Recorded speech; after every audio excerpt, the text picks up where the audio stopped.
Hey guys, good morning, good morning, good morning, good morning to all of you Madam people. Today's the day. Manila na tayo. Voice over di tayo ngayon for this video mga guys. Natin today ay nagdalaw nga kami sa patay doon sa lugar namin. Asawa ngayon ng aming kakilala na kamag-anak ata nila nanay, ganon. Alam kung paano ko i-explain sa inyo mga guys. Anyway, fast forward, nandito pa rin nga kami sa paglalakad ni nanay dito sa Patag. Ayan nga yung dinaraanan namin para kami guys naglalakad sa buwan. Ang kainitan, my God. O diba, nakikita nyo ba ang daanan namin? Wala ka dyan makikitang kapitbahay. Grabe na to guys. Guys, nasa deserto, diba? Kita nyo yung langit na yan, parang abot na abot mo na. Kailangan ko nga itong i-voice over guys kasi hangin mo. Char! Walang ganon. Puro na naman tayo kasarot-sarutay. So anyway, nakikita nyo ba yan, langit na yan? Tapos yung daanan na yan, galing nga kami doon, sa taas na yun. Nga kami papunta. O, diba? Pauwi na ata kami nito mga guys. Sunod nga yan, inakyat namin ni nanay. Kita mo naman si nanay maglakad ba mga guys? Paika-ika na yan, o. Pauwi na nga kami nito mga guys. Wala na nga akong masabi dito sa voice over ko today. Welcome back to Manila mga guys. Kumusta kayong lahat? Mga kalamon ko dyan, mga kapatay gutom ko dyan. Kumusta kayong lahat? Ayan, mag-voice over tayo for this video. So guys, na-miss ko mag-voice over. Na-miss ko talaga kayong lahat. Mga viewers ko dyan, mga followers ko, mga subscriber ko. Kumusta kayong lahat? Lindol ba mga guys? Kumusta? Sana okay kayong lahat. Kung ako naman tatanungin nyo, okay naman ang pamilya ko guys nung naglindol. Mga time na yun mga guys is nahiga na kami nila nanay at tatay. Saka yung isa kong pamangkin, 4 lang kami sa bahay. Iba kong pamangkin at kapatid ay nasa wifi yan. Kaya kami lang ang naiwan. Inikot-ikot ko nga kayo dito sa dinaraanan namin ni nanay na langit. Ata kami kay San Pedro. Grabe na to guys. Mga guys, sinasarot-sarot ko nga kayo dito. Wag naman po mga kalamon, mapunta tayo kay San Pedro.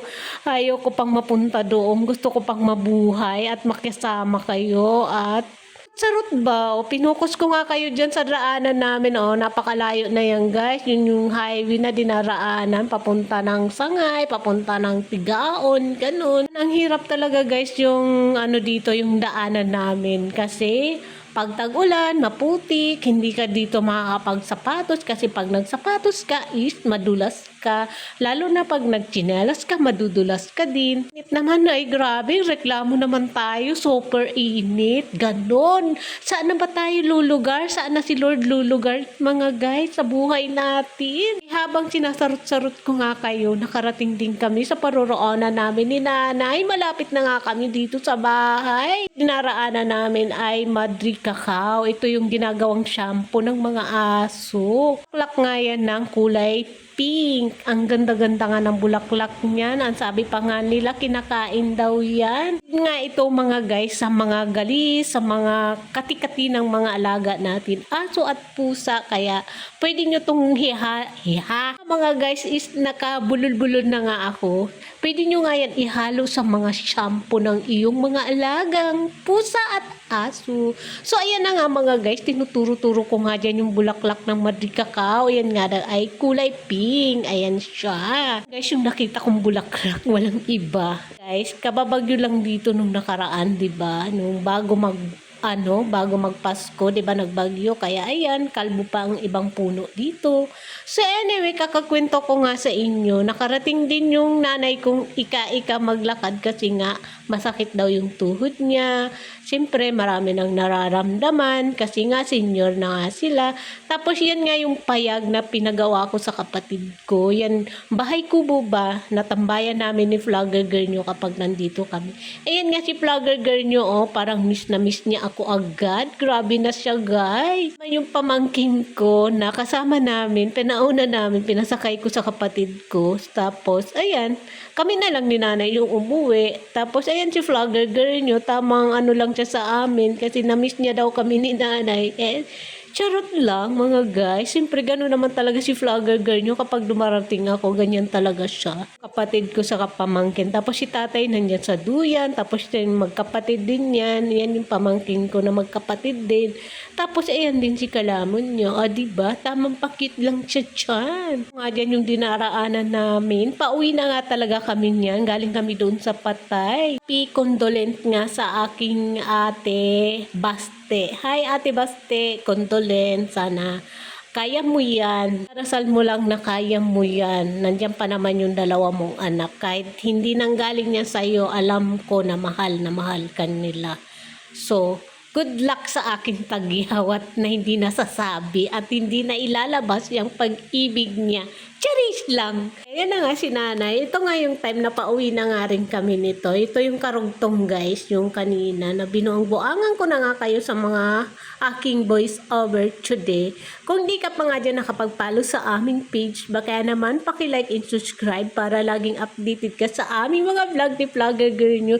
Sa lahat naman ng subscriber namin, thank you to all of you madam people. Mga kaibigan kong supporters, maraming salamat sa inyo. Hindi ko na kayo iisa-isahin. Alam nyo naman yan kung sino-sino kayo. I love you mga friend. Thank you so much to my watching. Ito na nga guys, yung patag na dinaraanan namin. Yan guys, papunta na yan ng Tigaon, Manila. Ayan, daan na yan. Pupunta kayo dito sa amin. Ito yung struggle ng buhay namin dito. Mainit. Dadaanan mo ay kapatagan. Hindi karagatan na, kapatagan. Dito sa amin guys is tanuman ng mais, taniman sa Tagalog, ganon na siya. Yan guys ay bagong ani dyan ng mais.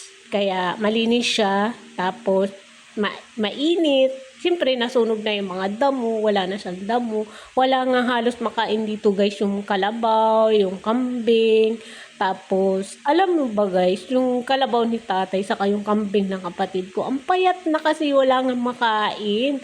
Namumroblema nga si airpot kung saan yun na ipapakain ba yung kalabaw niya kasi wala na nga talaga makain yung kalabaw dito guys kasi tuyong-tuyo na. Kung dito sa Manila guys ay nanunuyo din yung mga damo natin, more pa kaya sa probinsya. Sa inyo ba mga guys mainit din? Dol ba guys, kumusta kayo? Sana okay lang kayo, sana walang nangyari sa inyo, sa lahat naman ng may napinsala, nasira, or may namatayan, condolence, and sana maging okay ang lahat. Magdasal lang tayo kay Lord na maging okay. Nga, si Aring Araw, pinukos ko nga kayo dyan na sabi ko, ay naglalakad daw ako sa buwan.